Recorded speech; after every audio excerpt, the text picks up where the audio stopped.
everyone. Welcome to Exposed. I'm Natalie Hayden. And I'm Laverne Badger. Welcome back.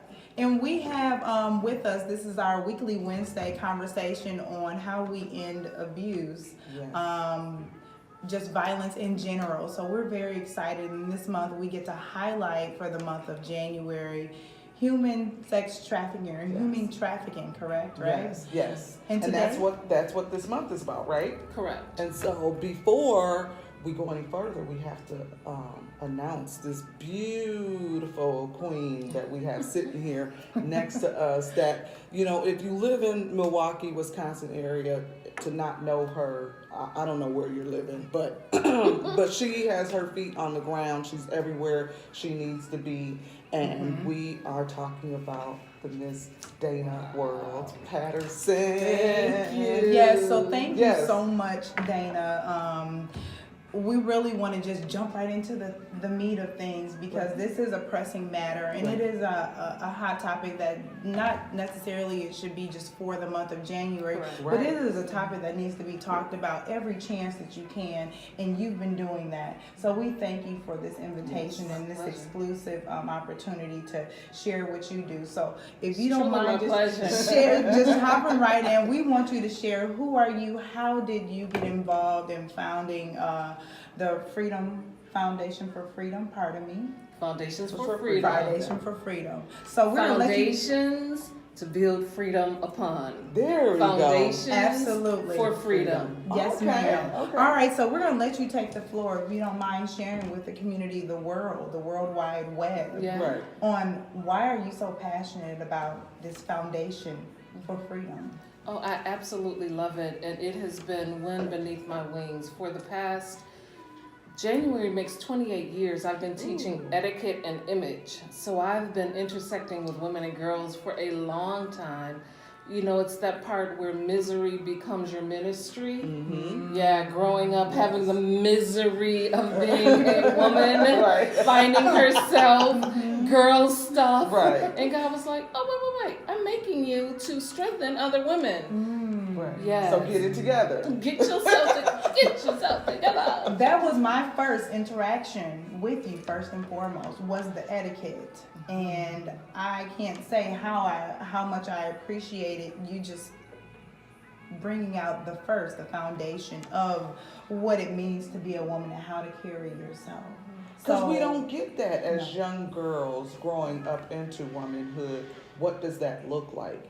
And then if there is some sort of etiquette training, it's costly. So most of us who are in certain categories or communities never get it or are exposed to it. So you bringing something to the table that many years ago, almost 30 years ago, is phenomenal. And to have Natalie sit here to say she was a student of yours and as we know, it worked, right? And it wasn't just like sitting at the table, but it was just small things that she was, maybe you should cross your leg like this, or young ladies don't talk like this, or a young woman, if you're looking to be a woman, this is what we do, this is how we this is how we are. So thank you for that. Oh, my pleasure. But you know, believe it or not, it's my parents, my mom, that taught me first. You know, so it's been a joy. And at the time, there was Beverly Benson Modeling Agency. Linda Cooper, Beverly Benson. Linda Cooper was my modeling teacher. And then my parents had like Miss Gaines and other greats that taught them. Just the importance of act like a lady, you'll be treated like a lady. So, you know, many of these young ladies that are growing up today, they may have missed that foundation part. And do you see a connection as to where women are today and that missing piece? Absolutely. Which, if we fast forward, then 11 years ago, January makes 11 years that I've been on the journey of eradicating sex trafficking. And Martha Love was the one who said, hey, I know, don't we? She was the one who said, I know you've been working with women and girls all these years. Are you familiar with human trafficking? And I'd never heard the term. She said, come on. And we just began to learn and grow. And at the time, the county had taken the mantle, and we founded the County Human Trafficking Task Force. Okay. Okay. We were learning, growing, and Martha and I were going wherever we could, beating the drum, saying, not in our neighborhood, not in yours. And after the 2 years and when it sunset, they then asked me to become the chairperson. Okay. And we changed the name to the Human Trafficking Task Force of Greater Milwaukee. Okay. So for many of our viewers, they may not know what human trafficking is, but if you don't mind, I would like to just jump into that general definition of that. And please step in, Dana, if there's some verbiage that may not link or connect. But human trafficking involves more than just sex exploitation, often includes the trading of humans for the purpose of forced labor, marriage, or the extraction of human organ tissues. But statistics does report that the common form of human trafficking is sexual exploitation. That is 79%. That is the highest, I feel, percentage that we should highlight and focus on. So the victims of sex exploitation are predominantly women and girls. Right. And so this is why you focus specifically on women and girls. Well, my calling is women and girls. I've been called to strengthen women and girls. So it was a natural fit. Right. 11 years ago, when I was asking God, I said, well, how will my life of etiquette and image move along the trajectory that doesn't have me doing something totally different? Right. How does etiquette and image and building self-confidence connect with the world of human trafficking? Right. Well, what I learned is that a major thread, if we're in a suburb, if we're in the inner city, if we're in rural areas, is vulnerability. So my life is just a setup. My life has been designed to reduce vulnerabilities and to build confidence. A trafficker, a pimp, does not want to deal with someone who is full of confidence. Right. You're trouble. Yes. You know, You're bringing trouble to my space. Right. You're not going to listen. Right. In the way, You're not going to be pliable. Exactly. You're not going to believe what I'm spilling. So going back to trafficking and pimping. So Natalie's saying, what's the definition? So reading off the definition, what is the difference between a pimp and trafficking? A pimp and a trafficker, Yes. they're the same. Okay. It's intra-office terms and street terms. On the street, they're not talking about, oh yeah, this is my trafficker. No, This this my, right. So many See, others. and that's what I Exactly. was thinking. I was like, and I don't want to make it seem as if it's a race issue, because trafficking is not a race issue. No. It's not a gender issue, No. because we know that boys get trafficked as well. Correct. But I do think, I sort of think that when other cultures or races began to see that their girls were falling victim to this, did it now highlight to become, now we need to pay attention to the trafficking, to, you know, when black girls were being pimped, I just don't remember this much Well, when awareness black girls were being around. pimped, so were white girls. Yes. But now we have the language that has the support of the law. Okay. Okay. Okay, Okay. so Okay. it's palatable. It's something that we can use in the court systems, that we can use intra-office in an intra-office way, but we must understand that females, they're victims of sex trafficking through force, fraud, and coercion. It is against the law, and it's what we call modern day slavery. So if you can just imagine yourself being enslaved, it's the same. No one wants to be there. Right. Even though they're made to make you feel good and make you feel like this is a life I want to live. Right. They're enslaved. Okay. Okay. And I like your statistic, because if 80% are women, 50% are children. Yes, yes. It said worldwide, almost 20% of all trafficking victims are children. I'd say 50. And this is the other thing about statistics. Because human trafficking is a hidden crime, it's happening It's underground. huge. It can be huge. If it's counted at 80%, if it's counted at 50%, we know that it's even greater than that. Yeah. Okay, okay. Yeah. So I guess my question to you now, in the city of Milwaukee, what are some things as a community? How can we continue to raise awareness? How can we be much more cognizant, under our nose? How do we... Hidden in plain sight. Yes, ma'am. Yes, Right. ma'am. So one thing is just to learn and not to pull the sensationalism of it, but to really understand what's going on, because the more we learn, the more you're going to see. Yeah. And I believe everyone has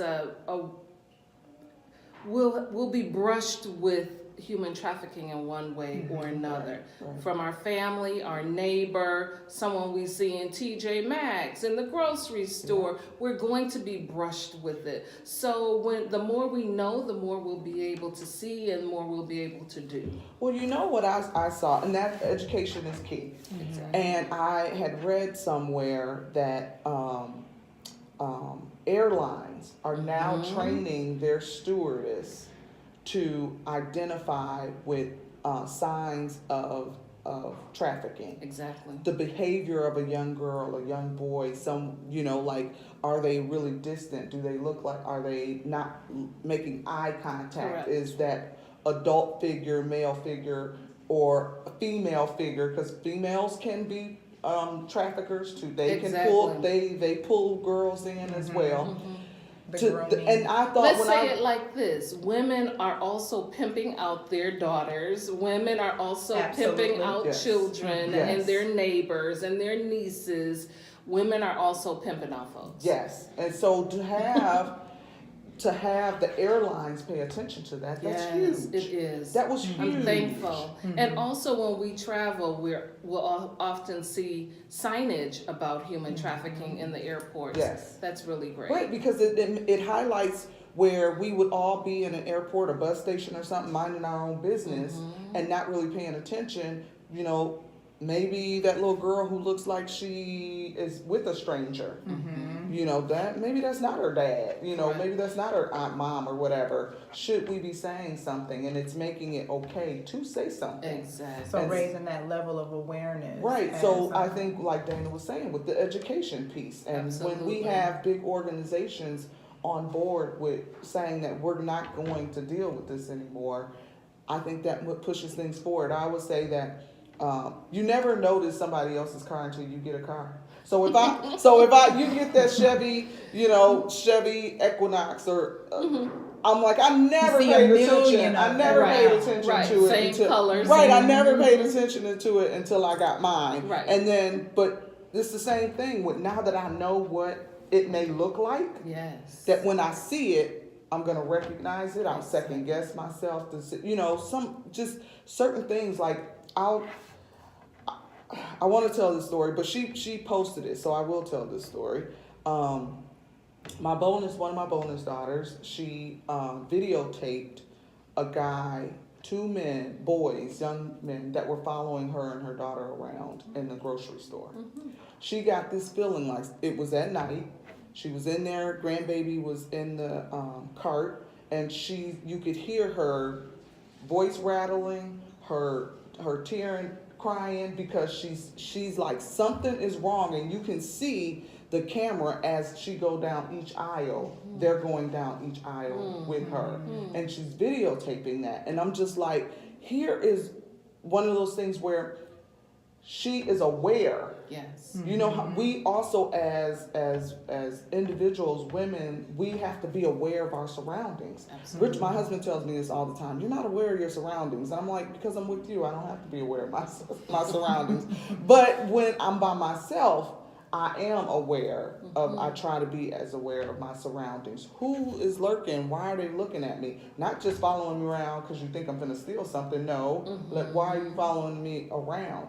And so she ended up going to someone within the store at Pick and Save, and then they walked her to her car. Very good. But it was just like, how horrible would that have been, not paying attention to what was going on, and you go outside and you and your 3-year-old at that time, 3-year-old daughter is abducted or something. You know what I mean? Like, Hence the mantra that I use, one less victim in Milwaukee is one less victim in the world. You'll often see my hashtag one less. Right. And that's where it came from. Education, the reason that I'm so passionate about this and that I'm willing to share it as much as I can is because that saves someone. Yeah. Education, Yes. save that person, one less victim. Yes. Yes. One less victim. So yes, we have to continue to keep the word up. And have that little thing in the back of our minds that says something ain't right. We can't just, and we don't need to be polite about it. Right. So, we got to get past. So you being someone who teaches etiquette, there's a time not to be polite. Yes. So if you're making me uncomfortable, that's right. I need to be okay with saying you're making me uncomfortable. And that's why confidence becomes so important. Speaking with the young people, and they say, so and so was trying to holler at me on the bus stop, and they're looking down and not paying attention. I said, no. If they say, "What's up, sweetie?" You look up. You look them in the eye. Good morning. And that's like, oh, I don't want to fool with her. Right. That eye contact says, I'm not going to fool with her. I'm going to keep it moving. But if you continue looking down and, giving that sense of, I am vulnerable and I'm a little afraid. Right. So you just spoke to something that I was going to, that I wanted to have us steer in that direction. And it was more so speaking to our young individuals who are so, I feel, their phone is an extension of their hands.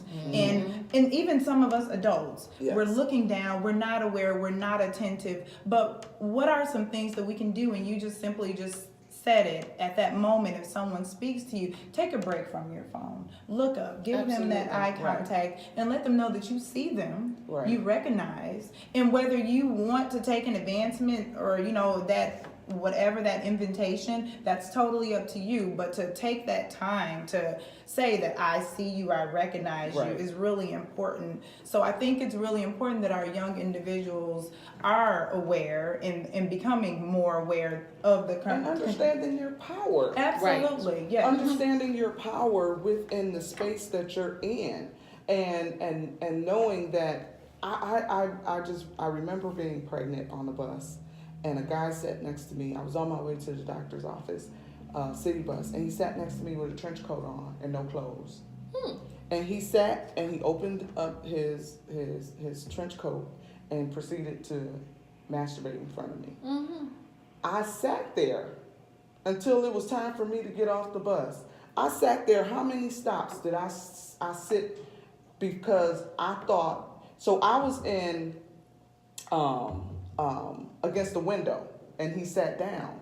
Oh, he sat right next to you? He sat right next to me. Interesting. And so instead of me yelling, getting up, screaming, cussing him out, I didn't do none of that. I waited my 3 more stops to get into the hospital, and I didn't even say anything to the bus driver. I got off the bus, and it dropped me off right out in the hospital, and I felt like I'm just gonna go in, run in, and never speak of this experience again.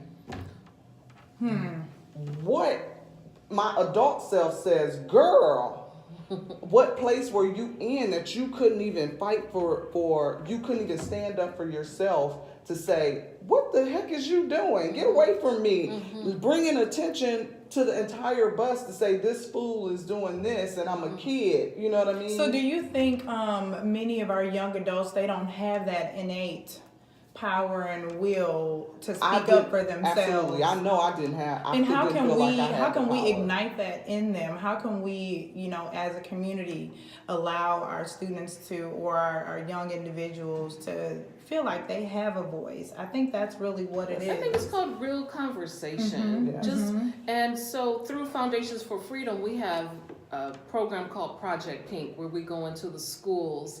And the pink is people inspiring needful knowledge. We start with etiquette and image, building the self-esteem and the self-worth and value. And then we move into the conversation of human trafficking. Because to have this information and you still feel like you're the best thing since sliced bread, but you go home and you're being touched and all the... And many of our girls, and I'm sure boys, are being touched on a regular basis.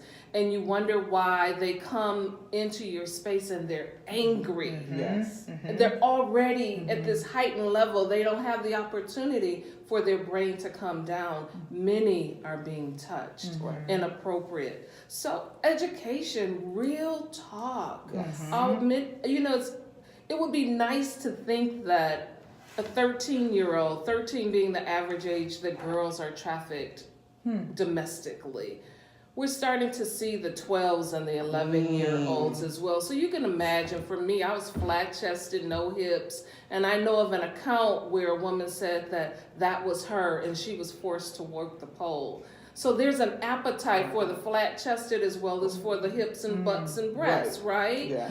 But to teach everyone what's safe and what's not, and to pay attention to your gut. And not just for our young people. I was in my 30s, super vulnerable, ignoring red signs, and fell into a relationship. No, I didn't fall into it. I chose it. Okay. I chose a relationship. Relationship. Right. Yes, I did. That I knew from day one I should not have involved myself in. So we're vulnerable from being 11. a child, right, and younger to any age. That's right. Because although the vulnerability is there, it's to feed a need. So the need is different from when you're 11, 12, 13, 15 years old. There's still needs that we have as 30, 40, 50 plus year old women. Yes. But that outcome can still be the same if we choose the wrong person to fill I'm so that glad need. that you said that, seeing that we're having a real conversation here, because needing something, I just recently divorced, living back at home with my mom, in a box in the bedroom that I grew up in, just started a business, and I'm needing money. I'm still needing that desire to go to Grenadiers and nice restaurants and Bucks games and things like that. And here comes this person that is driving a beautiful car. So he can help with that need. He can help with that need. He's writing me nice checks, and it was everything that I thought I needed. Yes. But in the beginning, I had that feeling of, This ain't hello, right. Yes. this ain't right. Yes. Don't move forward. And the key is, but I overrode it. And how many of us grown people override that feeling of, yeah, he fine, and he may be writing you checks and all of that. Yes. Yeah, I'm going to satisfy he has my a certain needs. status in the community. And he does he's all of that. Like business world, people all respect of it. him. In the church, respected in the church, respected in the business-wise. Yes. Everyone knew his name. But the red flag, the God in me was saying, don't. The package, he was packaged well. Based on your wants, not your needs. Oh my gosh. Based on your wants, not your needs, and we need to understand there's a difference between what we want and what we need. And so this is you well in your love that. 30s. However, you notice that there was a vulnerability there, and I didn't know it at the time. Hindsight is always 2020. Yes. Where when you start going down that path and you're like, oh. Right. Get me out of here. Right. Get me out of here. Yeah. Get me out of here. Get me out of here. Get me out of here.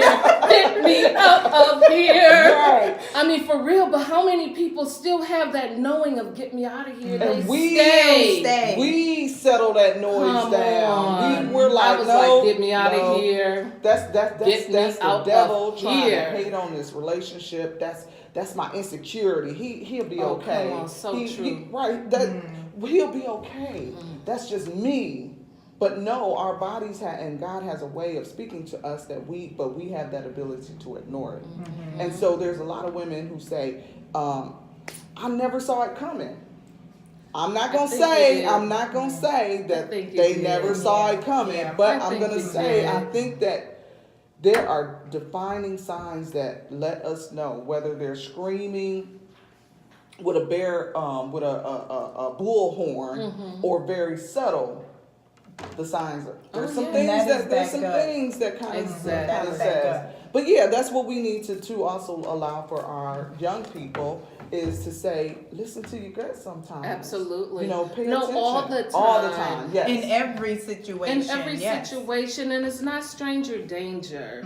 You know, because if a male says, "Hey, what's up, babe? How you doing?" I look up and I say, "Good morning. How are you?" I'm looking them in the eye because it could be sincere. Right. They don't mean anything but good morning. Yes. So it's not that they said that, and because they said "baby" in the sentence, that they're a rapist.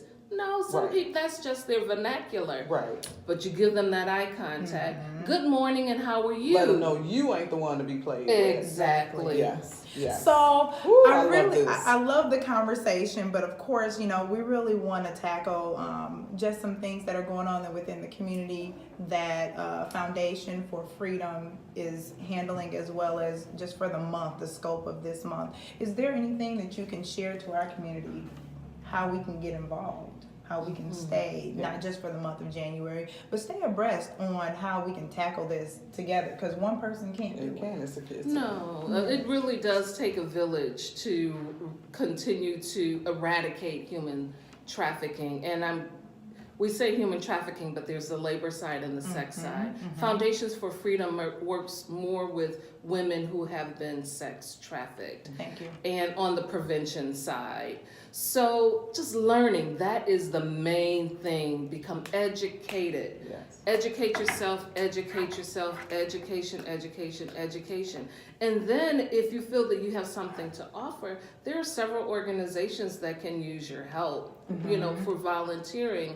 And just learning, getting involved, having the real conversations about what's happening in our community. And don't spread, it's not salacious. Don't spread rumors to make it seem like, you know, for instance, one that where people say that Milwaukee is #1 in sex trafficking. That's not true. And I heard that, and I had to find out for myself. As well. But we are in an epidemic proportion.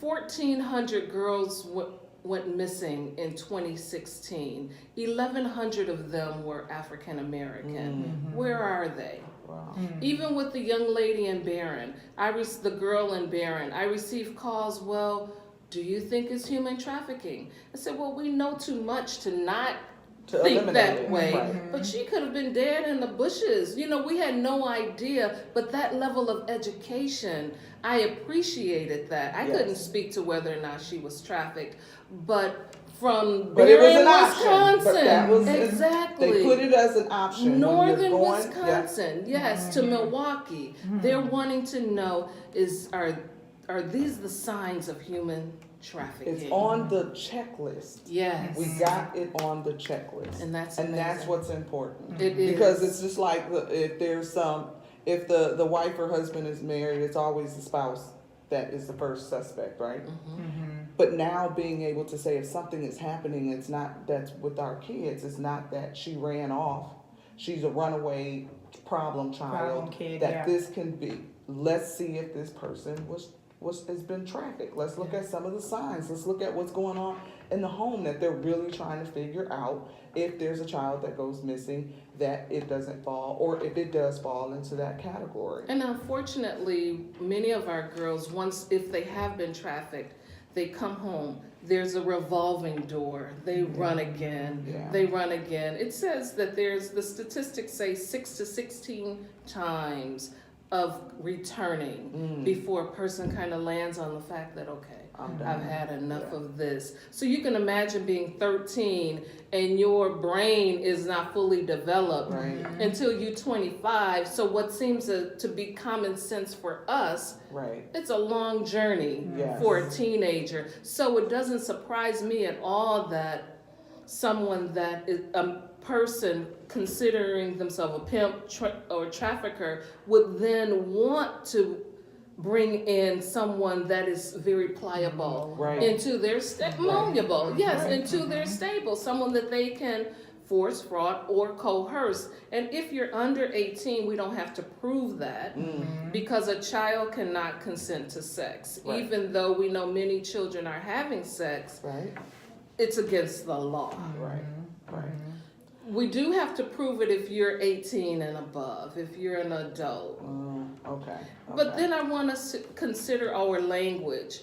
We know that a person is being prostituted because they're a victim. They're not a prostitute. They're being prostituted. They're being forced to sell their bodies for sex. And is that the difference between a prostitute and prostituting? Someone is making a choice. Absolutely. There are some that are making a choice to sell their body. And we had to come to grips with everyone that is selling their body is not human trafficked. That's right. Okay. You must have the force, fraud, or coercion. Okay. So before we end, I can't let you leave without talking about Mr. Kelly. Okay. So I great on Jermaine Reed's table. That was a good discussion. That was amazing. Shout out to Jermaine. He be on it, don't he? Shout out to Jermaine. Thank you. He be on it, and I love the group of people that he gather around to have whatever his topic is, but this particular topic of R. Kelly. And I watched all of them except I think the last one. And I haven't gone back to watch the last one because I just was like, do I want this in my spirit? I get the gist of what has happened with the 5 episodes I watched, you know what I mean? The 4 or 5 episodes, but the R. Kellys in our community, it ain't even about R. Kelly to me. They're going to do what they need to do to get R. Kelly and figure him out. We pray for those girls who had to go through that, who are now women, and some of them are just young women. I don't think he's going to stop until he's made to stop.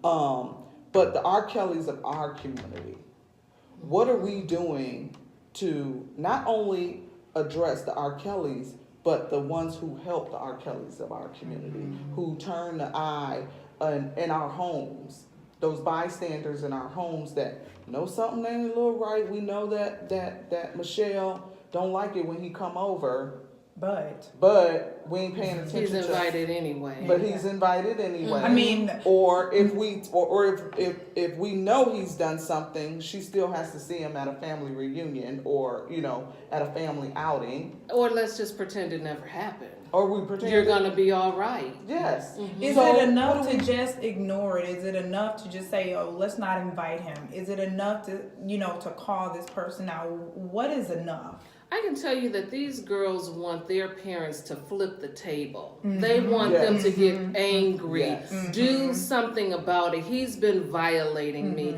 And now what are you going to do about it? Yeah. So the brushing it under the rug, that's why when we're interfacing with these girls, they're at 100. Right. They're like, and what? Right. You don't know what I've been through. Because I haven't been, no one has checked for me. Exactly. Who's no one checking has for me? Right, and no one has protected me. You so talking, you're showing but you gotta prove to me that you want to help me. Prove? Yes.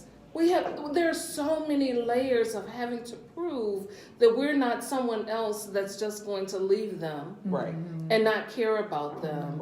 They really what I'm experiencing now in the schools, I've never had to deal with. Wow. But when I ask and the stage has been set, almost every single girl has been touched. Wow.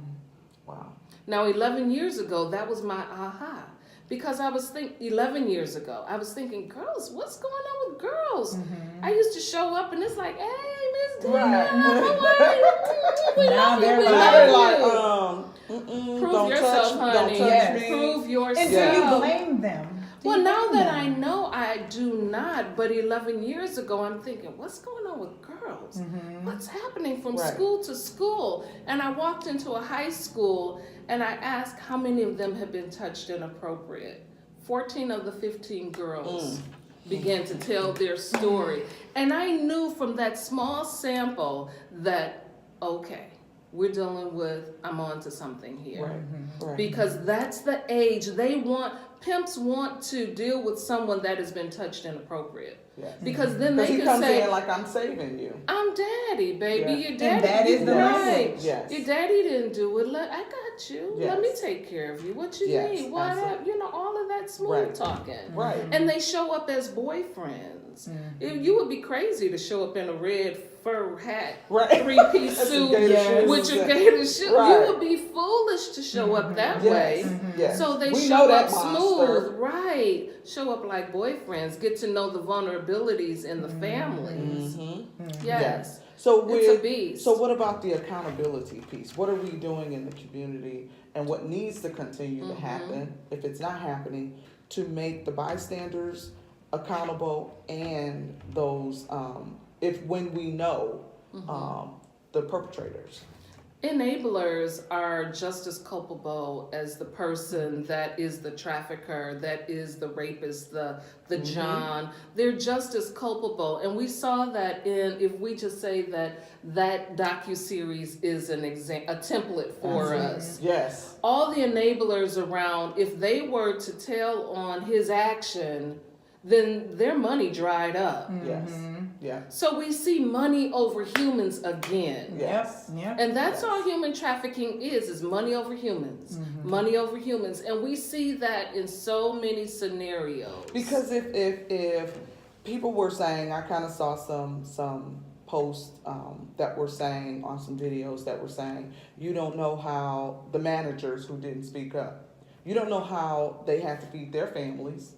They that figured if they, out. you know, that, but I'm like, this is how you feed your family. Right. But I'm not to say, who So am I he to changed say? the age of Aaliyah, knowing that he was having sex with a 15-year-old. Yes. And said, "Oh, she's grown." So I can still And you can feed sleep my, at night so I can still about feed that my, and so feed so your you're family. justifying it because I still need Yeah. to feed my family. What am I going to do if I'm not covering this up for him?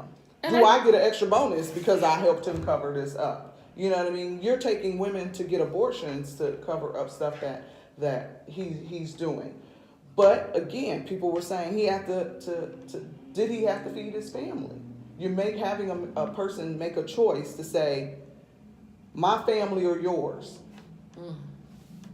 I don't know the answer to that. It's the fabric of our lives. Yeah. We really have to raise the bar. Right. So that it doesn't have to be my niece, my daughter, yours. my cousin, versus yours. Because we're all in the pot interconnected. together, Yes, yes. we are. Yes. Because it becomes the aftermath, becomes the effects that, okay, although I didn't know the 14-year-old in the video, she is now exposing herself to someone else who's exposing themselves to someone else. And what now hopefully she's in a place where she's starting to heal or is healing. I'm sure this is bringing this up now is taking things back maybe for her. But if she were not taken care of, she is just spilling continued, what is the word? She's spilling venom into, she's continuing to spread venom that was inserted into her to others. Absolutely. So it's, hurt people that hurt people. And I think I can't thank you enough for coming in and forever. Expose is about where transparency meets healing, and having these solution-based conversations on some real life issues on how to end abuse and how to end violence within our community. And trafficking human beings is definitely something that is violent, and it has to be. We have to tackle it. We got to do it together. And you're doing it. So we thank you. It's my pleasure. You're doing it. Yes. Anything It's my that pleasure. you guys are coming up with? You got coming on the horizon? A couple of things, Yes, but yes, I do yes. want to share that, if you're a victim of human sex trafficking, let us know. There are people that care. Yeah. And we have a wraparound service, and we try to meet people where they are in a non-judgmental way. Absolutely. That's But key. if you need help, don't limit your rescue. There are people that can help with the rescue. Right. And it doesn't matter what age you are. And if you know that your daughter or someone in your family, don't continue to hide that. Expose it. Yes. Yes. There is shame in the secret. But when you take control of that secret and you tell it, because no one else can tell your Yes. story, then we're exposing. The healing. Yes, we can get to the healing. The healing begins. Yes. So, Yeah, exposing absolutely. it and allowing people to see it for what it is, and then that's where the path of And the healing freedom Yes. comes from. freedom. It's not shame on you, it's shame on It's them. shame on them. And then you guys meet them where you are. You said you meet them Exactly. where it's on baby steps. Exactly. You know, maybe it's one phone call, maybe it's two phone calls a week, maybe then it's a face to face, whatever it is. I You love guys it. are there I to love help. it. So if you guys like, this is an amazing woman, and this is the truth. Now I know that there may be some people that are really have hurt you, and you've been in a bad place, but this is definitely a safe space. If you're looking for Ms. Dana, you can always reach Natalie or myself, or go directly to your Facebook page. Sure. Foundations for Freedom. Yeah, and, Absolutely. And your number? 414-323-7273 is the office, or you can call me, 414-698-4187.